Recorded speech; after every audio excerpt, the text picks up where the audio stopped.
Welcome to another episode of Live with Laura. I'm your host, Laura Hediger, and today's episode is going to be all about a topic most of us are uncomfortable talking about, myself included: addiction. But addiction is real, and it is impacting thousands of families right now in the St. Louis area. And it's up to all of us to start that conversation so we can end the stigma and hopefully get people help before it's too late. Someone who knows that all too well is the woman sitting across from me today. I'm happy to have Erin Johnston with us, the Executive Director of Addiction is Real. Erin, it's good to see you. Hi, Laura. Thank you so much for having me on today. For people not familiar simply with the word addiction, Yes. What is the actual definition of addiction? So addiction is really your brain has a wiring, and for some reason it needs things a bit more than other people do. Just to, simplify it, we really talk about substance use disorder or addiction when it becomes an issue with how you live your normal life. So it starts impacting work, it starts impacting school and relationships, different things like that. And from what I've read over the years, there are lots of forms of addiction. You mentioned substance abuse, of course, alcohol. There's also sex addiction, gambling addiction, exercise addiction, food addiction.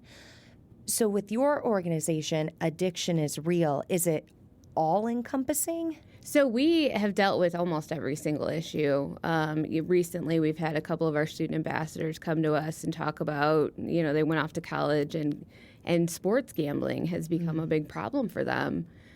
We know a lot about the genetics of addiction. So if there is a family member who's addicted to anything or has that kind of addictive personality that we talk about, it's really important for those kids in that family to just be more careful and be more educated and understand what they're going to deal with in their future. Didn't ever cross my mind that we should be working on sports gambling.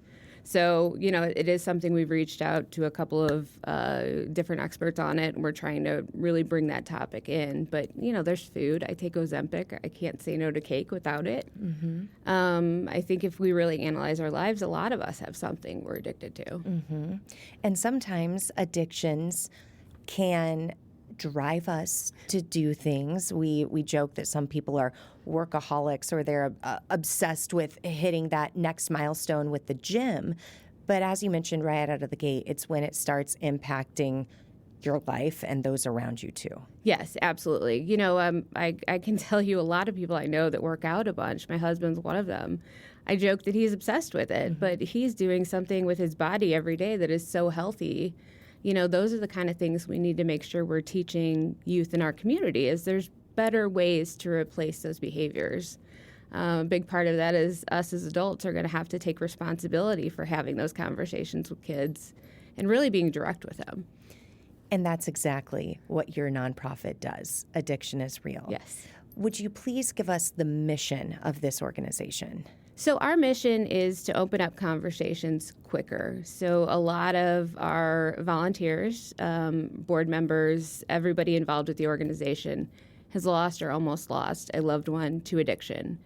And so in that process, we all really learned, we could have done some things a little bit differently, or we would have paid attention to some behaviors earlier, or a lot of families have told me they didn't understand the impact of not treating ADHD or mental health. There's just so many things that we've learned and so many things that we can tell other parents and just say, keep an eye out for this. Mm-hmm. One of the biggest pieces of advice I give is you need to understand your kid, because the biggest thing we're going to look for as they get older is a change. Are they used to be really social and suddenly they're not, or they're hiding a lot of things, or so that's our biggest job as a community, is really paying attention. This is an incredibly sensitive topic, and it's a topic that we decided to have today for a very personal reason for the First Alert for family. Yes. A year ago, Kent Earhart lost his son to alcoholism. Yes. Kent decided to go on air and talk about it. And he said, in hindsight, that maybe there were some conversations that should have been had But also, he has said he had no idea your organization existed. Will you please walk us through what led Addiction is Real to connect with Kent, and also what has happened over the last year since Alex's passing? Absolutely. So one of the biggest challenges we face is prevention work, which is what we do. Substance use prevention is the most underfunded thing on the planet. I'm a full-time staff member, and then we have 4 other part-time staff members, which is Not grown many. in the last year, though. I was the only paid member of the staff before. And so we really rely on volunteers, and we rely on money that comes in through our program or through grant funders. I joined the organization 2.5 years ago and took over for a founder. And so it was really a time where we looked at what we were doing, figured out how to do it a little bit better, and how to get in front of the most people in the community as possible. And so what Kent has allowed us to do is really bring some new energy into the organization. I could not believe that golf tournament sold out like it did. I couldn't believe the amount of support that came out. The best thing about yesterday was the number of people that came up to me and said, you know, I've been in AA for 35 years. I have not talked about my brother or sister that passed away from addiction. And there were a lot of those stories yesterday. So I think it was so great of Kent and his family to make this as public of an issue as possible and turn it into something better, you know? I had those conversations just in passing yesterday, too, with 2 people who were there. And whenever you go to an event, especially one about addiction, that you have to assume most people there have some type of personal connection to. Yes. You never exactly know where the conversations are going to lead. And I had 2 yesterday with parents who are still grieving the losses of their own adult children to addiction. Yes. And I just thought it was such a beautiful way that they were continuing to talk about their kids, BJ and Kevin, and use their names. And I think that's part of it, too. It is so difficult for our generation. I'm 45 years old, and I'm even going to say my generation. It's difficult for us to understand all the components there are to addiction, or everything that happens in somebody's life that leads up to that tragedy. All of our volunteers, all of our board members, you know, spent a lot of time searching for what happened, what did I do wrong, what could I do differently, and I mean, truly, it is not these parents' fault. This is genetic. This is mental health. This is a community that has not prepared itself for what is available to our kids at this point. You know, and I think your mission is going to evolve even more. You mentioned sports gambling. You had no idea that was going to be a focus of Addiction is Real. Don't you think, as the current high schoolers and middle schoolers who have all been given these since basically they were 10, that's going to be another layer of addiction that you are going to be helping the next generation with? When phones first came out, I was in high school, and I remember reading a study that said if you picked up your phone and touched it 80 times a day, they could almost always identify that as a clinically depressed person once they met with them. I touch my phone an embarrassingly higher number than that every day. So we've got kids that are spending a lot of their time hunched over looking at a screen. How much does social media affect all of us? Mm-hmm. There were several years for many of these kids where they were isolated big time because of COVID. You know, we're talking 6 years ago. There's a lot of work we have to do as a community, and, you know, our kids are becoming so much more mentally health aware. Mm-hmm. Our student ambassadors sent out a survey to 300 other high school kids and asked them if an adult in your life could ask you a question every day that would help you make better choices about your health, what would it be? And almost 90% of these free-form answers were some version of, how is your mental health today? And that is something that when I was in high school, like, Never. Ever. And so really giving ourselves the permission to look a little weak, to say to our kids, you know, I'm having a rough day. I'm not going to go have a glass of wine. I'm not going to go use weed. I am going to go for a walk. I'm going to exercise. I'm going to bake something because that makes me happy. You know, there's so many things that we as a community need to do a much better job of modeling. I don't have biological children who are in high school, so it really wouldn't cross my mind, to ask a high schooler, how is your mental health? But if 90% are saying that's the daily check-in they want, that's incredibly eye-opening and powerful. Absolutely. So we did something super unique yesterday, and I loved Kent for being okay with us bringing this out because I've never heard of it happening before. But mental health and suicide are such a big deal, and they combine with addiction so often that at all of our events we hand out gun locks and talk a lot to parents about the fact that if there are mental health situations going on or addiction, that can put their child in a really dangerous spot. So any guns in the house need to be locked up or stored somewhere else. So they talked about that on the course, but also we trained via the health department of St. Charles County, and several of our founding board members were out there, and they trained every single golfer how to use Narcan. Every single golfer also received Narcan. So for those of you who are just listening to this, you probably hear something in the background. That's me going into the bag that every golfer was given yesterday, and I just pulled out a box. Looks like a medicine box, maybe about the size that a bottle of Advil would come in. And I'm pulling out right now 2 doses of Narcan. Yes.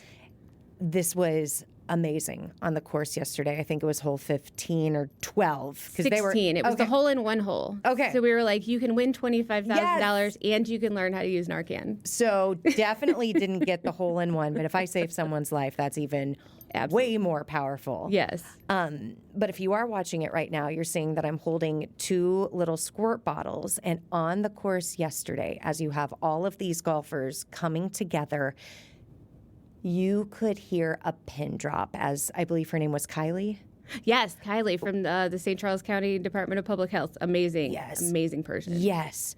Went through everything and explained how you use it, the different scenarios you use it. And I think also for people like me who you want to do the good thing, but you're always worried, oh my gosh, is it going to make anything worse? Right. She explained if you encounter someone who maybe is down, is unconscious, if they're having a heart attack, this will not hurt them. If you think it could be an overdose, still use it. Yes. They explained kiddos getting into, I just mentioned Advil, grandma's pills, I think she said. This could be worthwhile. And hopefully you never encounter anyone and you never use it, and then it's in your purse and it's taking up no space. Yes. But heaven forbid God puts you in a situation where you could help someone and you don't have this on you. That's an extreme consequence. And even bigger than that, how many times have you talked about it since yesterday? Multiple. So I love the fact that they were open to that kind of advocacy, because it's something we all need to know about. It's something we all need to go home and talk about, but it's something we need to be able to easily talk about. And it's a conversation that has eased, in my opinion, over the last decade. I remember the first time I did do a Narcan story here at First Alert 4. It was 2013. Never had heard of it. And just in the last year, I've been spending more time in Walgreens because I have 2 young kids. And I was walking through the pharmacy. This has been in the last 12 months. And I saw it on the pharmacy's shelf. Yes. Not behind the counter, on the shelf. Yes. And it caught me by surprise. And I thought, well, this is fantastic, because how much easier is it to just go get something off the shelf instead of going to the pharmacist and requesting something? And it is so hard to look at one of these parents. There's a gentleman, Mr. Hendricks, who owns Chick Lumber. Just the other day, he had a post up about he had gone to a grocery store. Somebody was overdosing in the parking lot. He was able to Narcan them back to life. Just having that power. He talks a lot about the fact that his son passed away before Narcan was widely available. And he truly believes that his son's life would have been saved if he had had that tool. So, that is, you can't hear those stories and not think, how do we access people quicker? How do we get to adults faster? How do we get leadership to understand how important these topics are? Groups like the Missouri Institute for Mental Health out of Elmsall provided the Narcan yesterday and do a really good job of getting it out into communities, getting it into Narcan boxes. If you're a company that has first aid kits or defibrillators anywhere, stick one on top of it. Just be ready, because it could be any of our kids one day. Mentioning Mr. Hendricks just going to the grocery store and noticing this happening. I think so many of us just live our lives and kind of forget to notice what is happening around us. And that's where I want to pause for our first commercial break, because when we come back, Erin is going to walk us through the things we should be noticing, especially parents of kids who are still in your home and you walk around their bedroom. There are some signs that maybe they are using a substance, maybe they are drinking, maybe they are depressed. This could be a life-saving part of this conversation, so we hope you stay with us. We'll be right back with more of Life with Laura.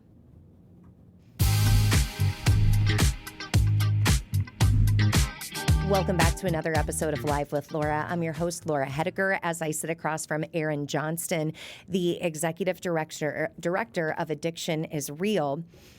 And in the commercial break, full disclosure, Erin said thank you for having this conversation. And she talked about the golf tournament yesterday, because a lot of people in planning it said, is anyone going to come?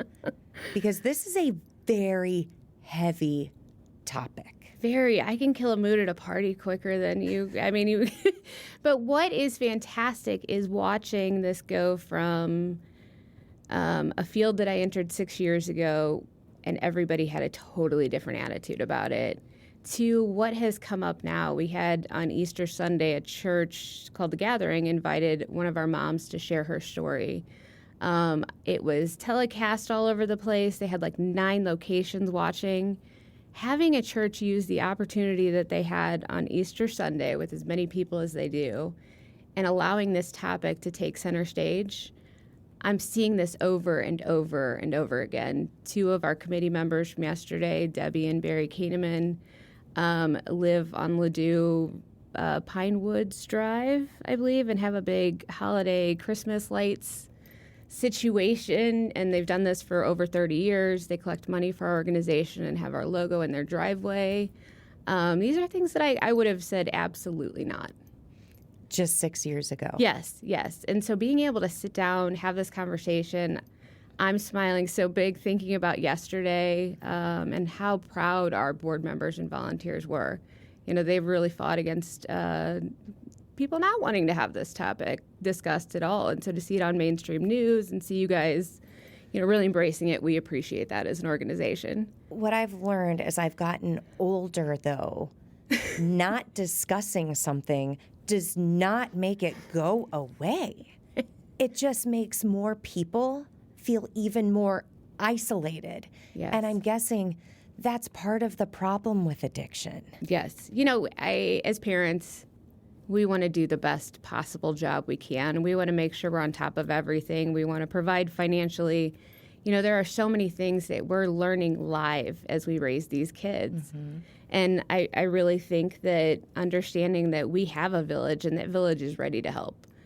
You just have to reach out. But you also have to prioritize your family a little bit differently than I think some people do. So, there's people out there willing to teach you. There are resources, there are therapists, there are doctors. If you're not with the right one, go find them. Mm-hmm. But, as a parent, we really need to bring that expertise into our life as much as possible. And you are going to teach us a few things. You have a trailer that you are able to take to different events that looks like a child's bedroom. Yes. We don't have that with us right now. But will you please explain some things that if you see in a child's bedroom should raise a red flag?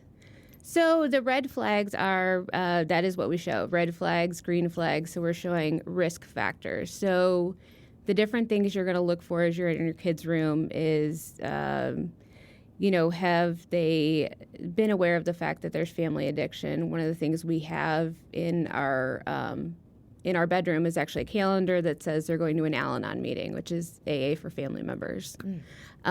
We want to make sure that we understand what are their friends doing that they hang out with? How is their social media?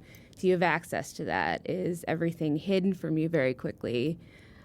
Drugs are hidden in rooms, and I believe firmly, and I think almost all of our people do as well, that you own that room. You own everything that they leave the house in the morning and go to school with. So I think if all parents just really paid a lot of attention, if there's a lot of conversations about vaping happening, you have to kind of poke around sometimes and figure out what's going on, and then give your child the opportunity to have that conversation.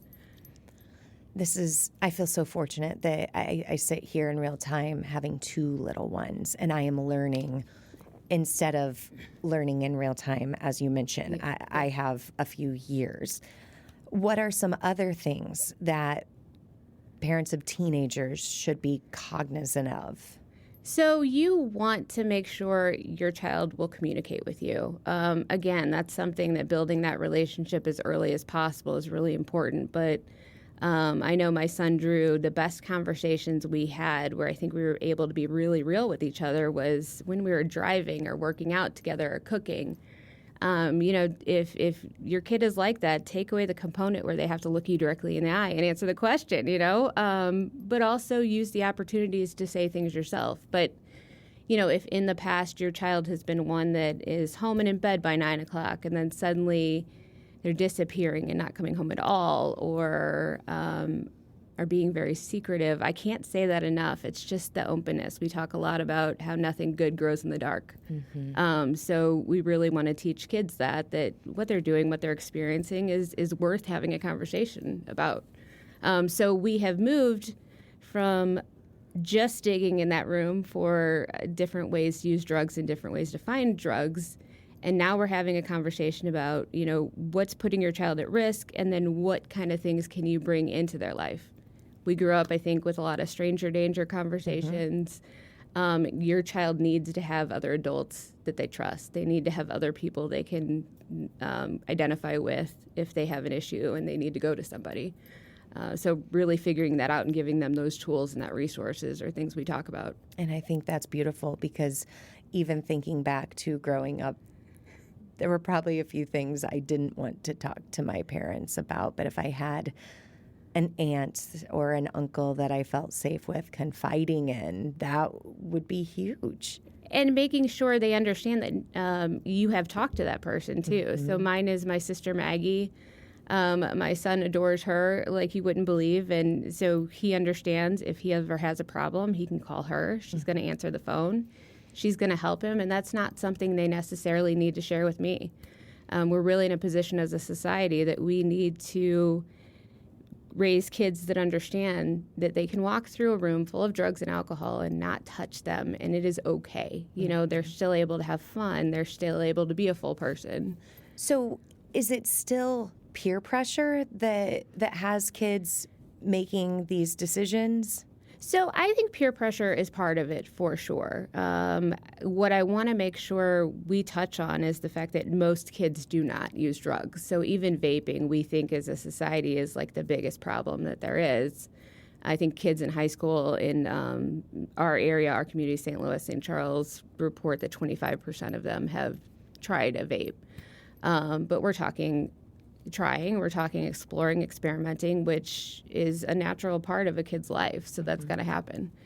But when we talk about the fact that this is everywhere, there are, there's THC, there's drinking, there's all kinds of things that come up. Mm-hmm.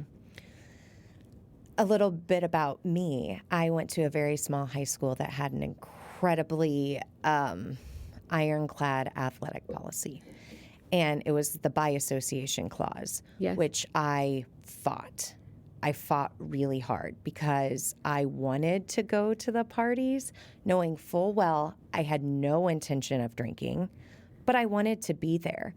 And it was, even if you are caught at a party, you lose 10% of your season. And because of that, it was like, well, this is a no-brainer. I can't even risk it. At 17, 18, I thought, but you're discouraging the designated drivers. Right, from and being social. There. Because again, I know for a fact I am not drinking in high school. And looking back, that by association probably was the best thing for me because I was then never, ever once tempted. I was a rule follower too. So but that's the thing. We have, I don't think we've discovered, but we've done some stuff with some DNA testing. There are 12 different genetic mutations that cause addiction. So that alone is something that we could potentially, you could test your children. You'll understand what their genetic risk of addiction is, which is a massive part of it. And you'll know how to raise your kid just a little bit differently. Mm-hmm. And so I think that is the big thing, is moving a bit away from that kind of a philosophy. So we certainly are the 5 people we're closest to, but I don't think we have to take on the identity of every single kid that goes to our high school or every single kid that we're at a party with. We really need to be making sure these kids understand that they're going to go to college soon, they're going to be working full-time soon. They're going to be able to make these choices by themselves all day long, and they need the information. They need to understand what the risk is. They need to understand, hey, there's a lot of people in my life that absolutely do support me waiting as long as possible to use drugs, me waiting as long as possible to use alcohol. We know the best thing is for everybody to abstain. Mm-hmm. But the realistic piece of this is most kids are probably going to attempt something, and we've got to be ready for that. So is fear still a good tactic parents should use? Listen, it works on me, like really well. Me too. But there's a lot of kids it doesn't work on. Mm-hmm. So again, back to that, you've got to know your community. You've got to know your kid. Because certainly what worked for me didn't work on some of my other siblings. There were 7 of us. Oh, gosh. Yeah, my poor parents. We kept them busy. But, it's watching things like that and watching how different your own siblings are from each other. We think that there's some sort of cookie cutter way to approach a kid. There's definitely not. And when you talk about genetic testing, I would assume that even out of the 7 of you, if all of you were tested, yes, it's not 100% the same. No, it absolutely is not. You can tell by the 7 of us and our personalities alone. It is incredible to me the number of times we have a parent come up to our booth or come up to our interactive display. And when I ask, does your child have risk of addiction? Are you dealing with this in your house? And they'll say no. And then 2 more question leads to that parent is somebody that's in recovery. They had a parent themselves that was in recovery. Breast cancer, to pass it from mom to daughter. I don't want to mess this stat up, but I think it is something like 5 to 15% of the time genetically. Opioid addiction is passed on 50 to 70% of the time. From what I understand from my research, public health, different groups like that, do not want to focus on that because they're afraid that you will find out that your child doesn't have a risk genetically and you will encourage alcohol and drug use. I don't think most people would ever encourage That's what I would like to think, use. But I think there's a lot more as a society that we can do to really provide information early on because it's not just don't touch it. Yes. Yes. You might feel like you need this in your body, and that's where we need to get ahead of it. What's really interesting as you use the word opioid. Yes. I think the face of addiction has changed a lot, too, in the last 20 years. This is full-on stereotype, but I think when people used to think of addicts, they thought of very now thin people who used something, maybe shot it up, and never got off the couch. And then you would always blame them and say they made a series of choices that led to this. Something that has haunted me in this field as a journalist is how people eventually get to heroin because they had a horrific car accident or back accident or blew out their leg. And then they were prescribed these very high doses of painkillers. So I have had the most interesting conversations with high school kids, and this almost always happens when it's a high schooler that's junior or senior. I'll talk about what I do, and they're kind of like, okay. And then you say, what we're really trying to do is make sure that this is a lot different for the younger kids. Almost immediately, somebody in that group has a story. One of the kids was a lacrosse player, and he had had his wisdom teeth removed, and his parents gave him the bottle of medication afterwards, like most of us would have done. And he said he had a really hard time stopping it, and he didn't know how to talk to his parents about it. There's so much with surgical procedures and sports injuries and different things like that where there are much better ways to control the pain than with an opioid. That takes time, though. We have to take time to explain that. It's something our organization has talked about repeatedly. It would be amazing to have, nursing staff or something that could be available for schools so that someone can follow up when someone's having a medical procedure or has that injury. But yes, that story happens repeatedly, especially with the families we deal with that have lost somebody. It's either they were at a party and took a pill, didn't know what it was, and there was an accidental overdose, or this youth is something we really try to make sure people understand is fentanyl. Even we hear a lot about it. We hear about one pill can kill. There are a lot of people that are regular fentanyl users. And so that is something that our organization has understood is, no, it is not the thin, it's not the exact stereotype that you mentioned. It's people that look just like you and me. And that is one of our moms that shares her story a lot. Her son went to spend the night with a friend, and the adults in the house had left fentanyl out. So Tiffany's son, Zach, passed away that night because the son and her son had tried it thinking it was Coke. And so those are the kind of things, like get in their house, look under the bed, get eyes on people. And that is what is so scary in today's world of parenting, which is so vastly different from, I think, millennials and Gen Xers growing up. I'm from a very small town. Everyone knew everyone. My parents had been in my best friend's house many times. Her parents had been in my house many times. Now in St. Louis, where we live in this interconnected world where this kid might go to Kirkwood, but yet this kid might go to DeSmet, and their best friends also go to Parkway because they play baseball with a kid in Eureka. Oh my gosh. Which is beautiful because you're then exposed to all these different kids that are not just the ones in your class. But how in the world would a parent know the parents of every other kid? And that is something we all are going to have to figure out. It takes a lot of time. We all have jobs. We have to pay for things. It's something as a parent that I think we really need to plan, but also we need to figure out how to bring people into our village and really have them help us.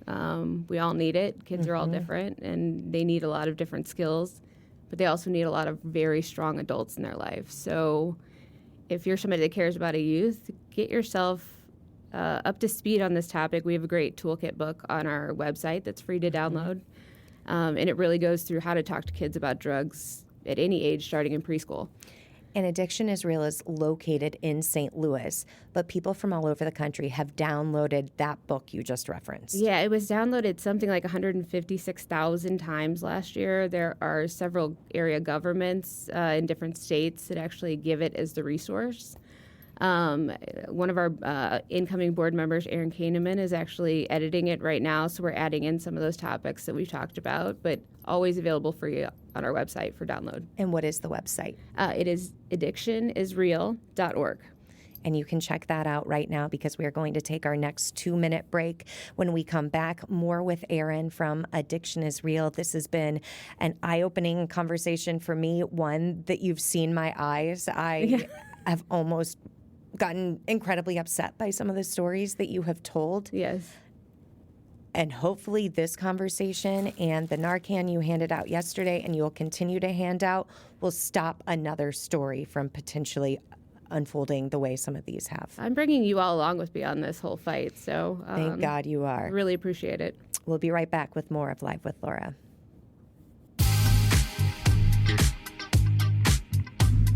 We have a few more moments together with Aaron Johnston, who leads Addiction is Real, a local nonprofit here in the St. Louis area. Erin, are there some warning signs adults should pay attention to when it comes to substance abuse just in their own friends or peers? I would say interest suddenly changing is one of the big things we hear about first. So, the kid was in a ton of sports. They were either a really good athlete, a really good student. They liked music. They were somebody that really enjoyed playing with their siblings or being around family. Suddenly that changes. The big part that we make sure we have people understand is that's the same as what goes on during normal puberty, too. And so, I think one of the big things we understand is a lot of the warning signs are exactly that. Like, it's the first red flag you're going to see. And it's kind of the family's first test to understand, like, how do we deal with this together? So, suddenly you've got your son, Bob, and he's never coming out of the basement. He really likes computer games. Insert yourself in that situation. Start playing video games, whatever it is you have to do. But make sure that family time happens. That's the biggest thing that we say is, figure it out. Figure out how to be around them. Figure out how to stay interested in their things so that you can spot those things that happen. To me, that's a blessing that Bob, in this case, still does live at home. Yes. I think about me, my first job. It took me to Charleston, South Carolina, 800 miles from my family. I didn't know a soul. I worked awful hours. I told terrible stories about awful circumstances that were happening. There's no way my parents would have known if I were struggling mentally or with a substance. So for other people who have now adult children where it is time to take off the kid gloves, but there is that vast separation, what do you say to parents there who might be worried?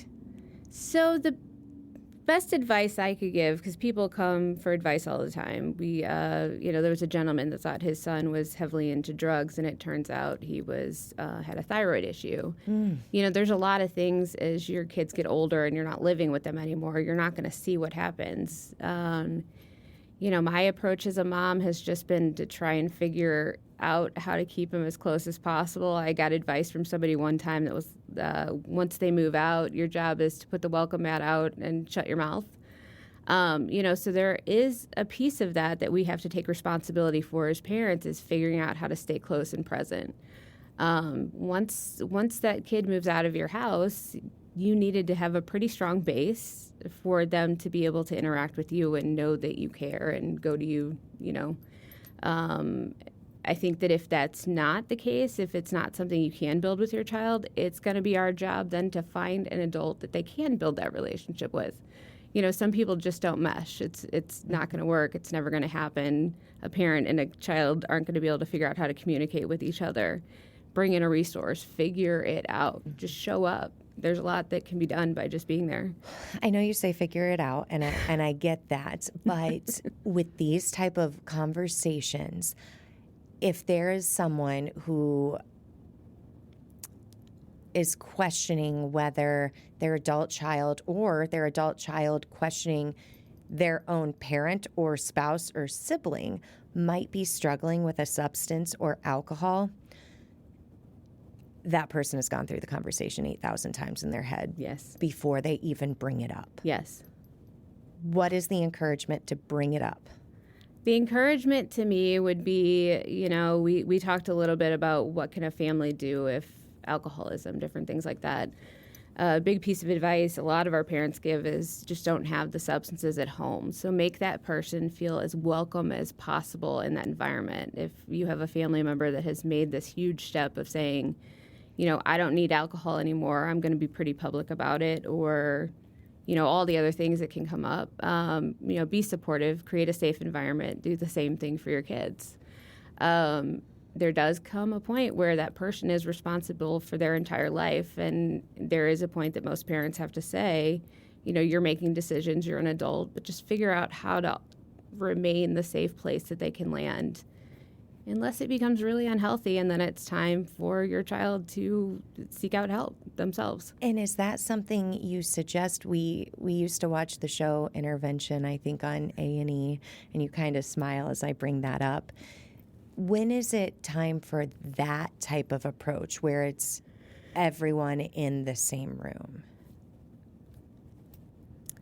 I'm not judging any scenario where somebody does that. There's 8 million different ways to get to sobriety and for families to heal from these problems. But the more and more I'm dealing with this kind of a scenario, it feels like the best possible thing to do is to make that person feel safe and loved and supported until they are ready to make a change themselves. It's so hard to understand that as a society because we say, everybody should be able to pull themselves up by their bootstraps, but there is a point where professionals need to come in and help, and that might be one of them.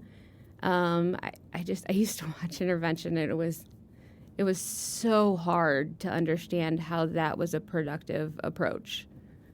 Now, many of our parents that are in our program, many of the people we talked to had to, do that at some point, and you've got to do what you've got to do. You've got to take care of your family, but the best approach is just being there, not judging, and just be supportive of healthy choices that somebody can make. So, have as much enthusiasm for going on a walk with your friend that's sober now as you do for, going out to the bar with them.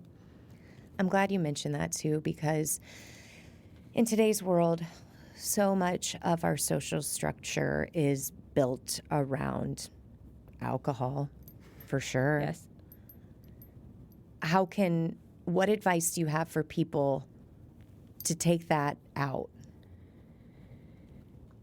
I think there are a lot more people now that are sober curious or who are, doing different things to change how they interact. I think we all just need to start looking at what's really, really healthy for us and how we should spend our time. And I think society is changing quite a bit now. But if you've seen those cute videos or commercials with a kid off in the corner watching their parent work out, we're doing the same thing every time we have a social gathering at our house, every time we have a backyard barbecue, when we throw a high school graduation and the focus is liquor.